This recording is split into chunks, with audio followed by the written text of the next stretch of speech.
Bismillahirrahmanirrahim. Wabarakatuh. Alhamdulillah wassalatu wassalamu ala Rasulillah wa ala alihi wa sahbihi wa mawalah wa la hawla wa la quwata illa billahi wa ba'du. Alhamdulillah, di pagi hari ini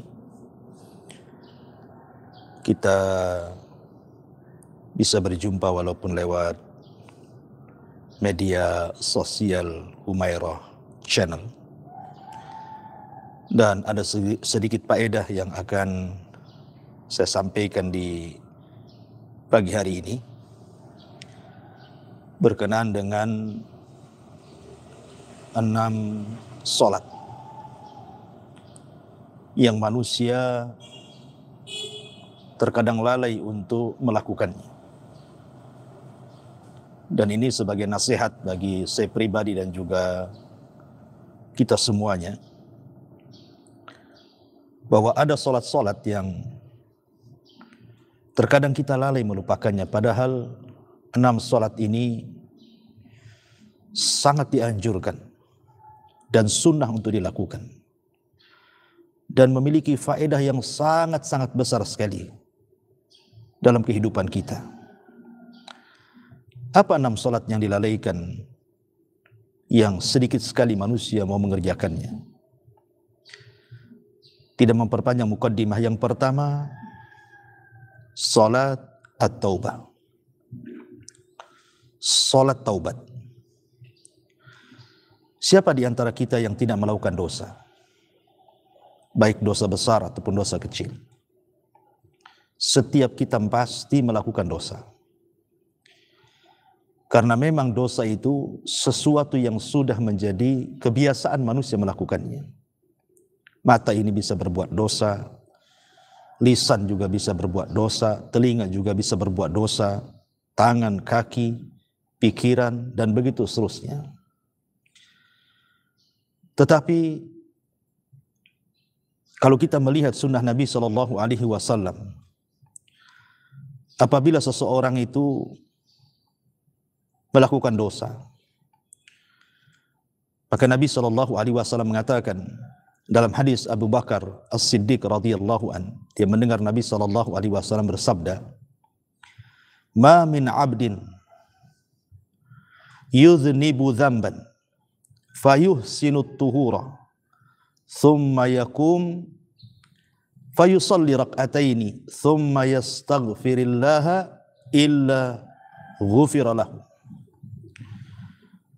Kata Nabi SAW, tidaklah seorang hamba melakukan dosa, kemudian dia memperbaiki wudu, kemudian dia solat 2 rakaat, kemudian dia pun istighfar kepada Allah Subhanahu wa taala, apa yang terjadi? Allah akan ampuni dosa-dosanya. Kemudian Nabi SAW membacakan ayat surah Al-Imran ayat 135. Walladzina idza fa'alu fahishatan aw zalamu anfusahum dzakarullaha fastaghfaru lidzunubihim wa man yaghfiru dzunuba illallah wa lam yusirru ala ma fa'alu wa hum ya'lamun. Dan orang-orang yang apabila mereka melakukan fahisyah, sebuah dosa, ataupun mereka mendolimi diri-diri mereka, mereka segera mengingat Allah, artinya segera salat. Kemudian mereka meminta ampun akan dosa-dosa mereka, karena tidak ada yang bisa mengampuni dosa kecuali Allah. Dan mereka tidak melakukan terus-menerus atas apa yang mereka lakukan, sementara mereka tahu itu sebuah dosa. Ma'asyiral muslimin yang dimuliakan Allah Subhanahu wa taala, maka inilah salat yang selalu kita lupakan. Apabila kita melakukan dosa, harusnya kita segera berwudu, kemudian salat dan minta ampun, supaya jangan dosa itu tertumpuk besar sehingga menjadi aram, menjadi penghalang hidayah dalam hati kita. Na'udzubillah. Ini yang pertama. Yang kedua, salat wudu. Salat wudu ini Keutamanya sangat besar sekali. Tapi siapa di antara kita yang selalu melakukan apabila setiap wudu kemudian kita sholat 2 rakaat yang disebut dengan sholat sunnah wudu.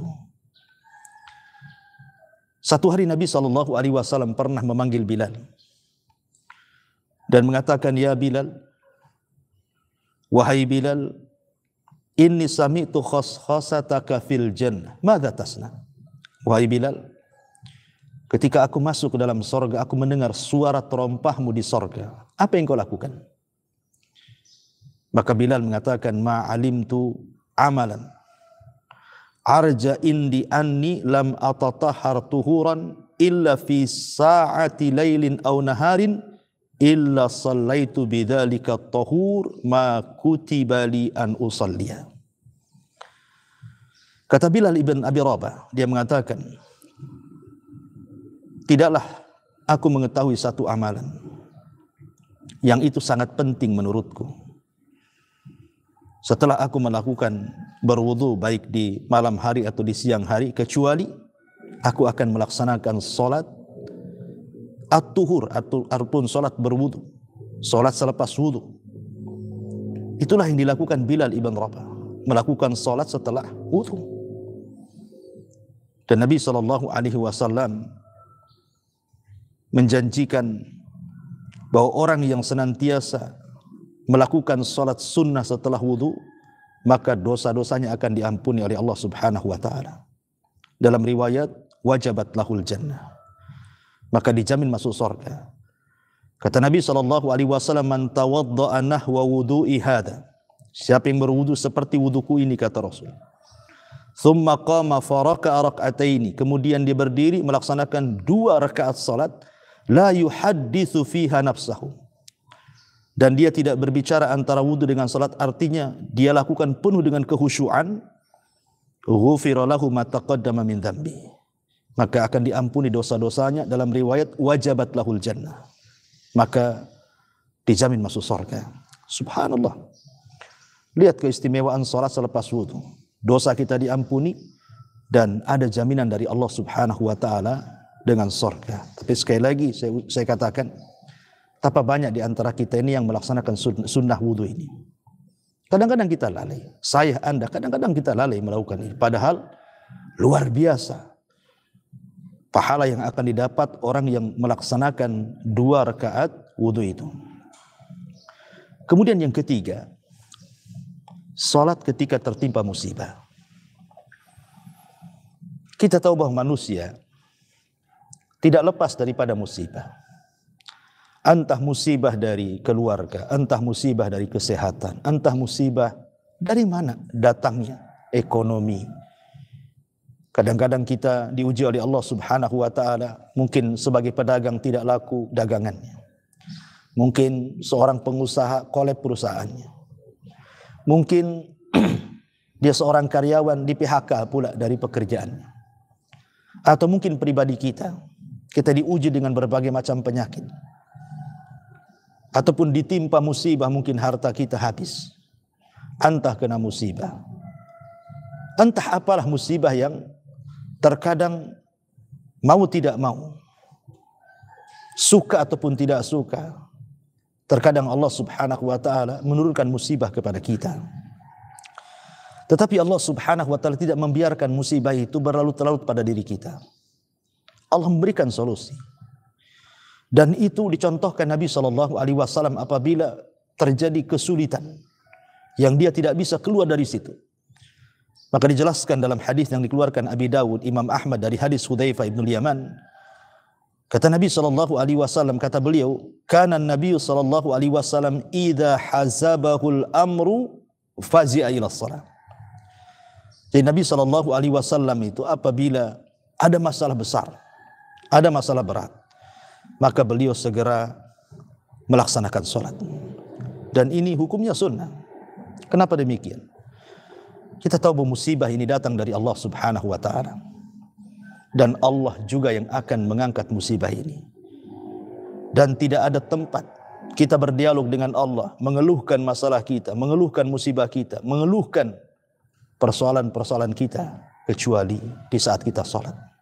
Itulah pertemuan kita dengan Allah di dunia. Itulah pertemuan kita dengan Rabb kita di dunia. Alladzina yadhunnuna annahum mulaqu rabbi. Orang-orang yang yakin dia sedang berjumpa dengan Allah Subhanahu wa taala. Maka ini salah satu solusi yang diberikan Nabi SAW kalau kita ada masalah, tertimpa musibah, maka segeralah menghadap Allah Subhanahu wa taala. Semoga musibah itu cepat diurai oleh Allah Azza wa Jalla dan kita mendapatkan ketenangan hidup. Ma'asyiral muslimin yang dimuliakan Allah Subhanahu wa taala, ini yang ketiga. Kemudian yang keempat, yang sering dilupakan oleh manusia adalah salat sunnah sebelum maghrib. Salat sunnah sebelum maghrib itu disunnahkan. Karena dalam hadis secara umum Nabi SAW mengatakan, baina adzanaini as-salat. Bahwa di antara dua azan itu sebenarnya ada salat. Maksudnya dua azan di sini artinya antara azan dan qomat. Terkadang manusia mereka lebih mengutamakan salat sunnah rawatib. Kita lihat kalau salat sunnah rawatib, alhamdulillah, manusia banyak melakukannya. Dan kita bisa saksikan masyarakat awam pun mereka banyak melakukan salat sunnah rawatib qobliyah dan ba'diyah. Dan tentu ini sesuatu yang afdol, karena memang salat rawatib adalah salat yang sangat afdol dari salat-salat sunnah dibandingkan salat 2 rakaat sebelum maghrib, kan itu disebut salat nafilah. Tapi walaupun demikian, orang yang mengerjakannya dapat keutamaan. Baik keutamaan secara umum, apabila seseorang kemudian ingin melaksanakan 2 rakaat salat maghrib, secara otomatis tentu dia akan segera persiapan untuk salat maghrib. Artinya, kalau dia melaksanakan 2 rakaat salat sunnah bagi laki-laki di masjid, tentu dia akan mengikuti salat jamaah. Dan kalau bagi perempuan, tentu dia akan salat maghrib tepat waktu.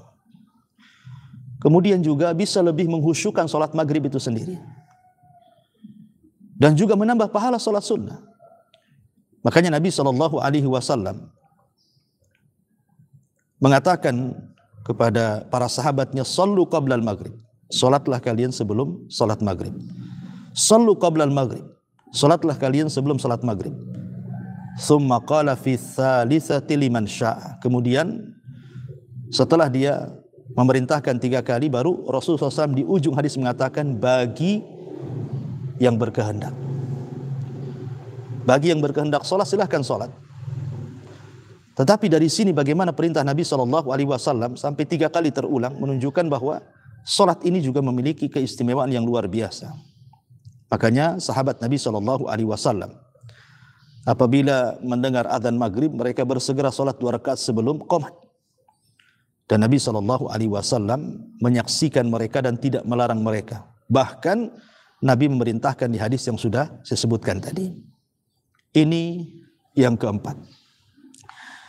Kemudian yang kelima, yang dilupakan manusia juga adalah salat ketika berangkat safar dan ketika pulang safar.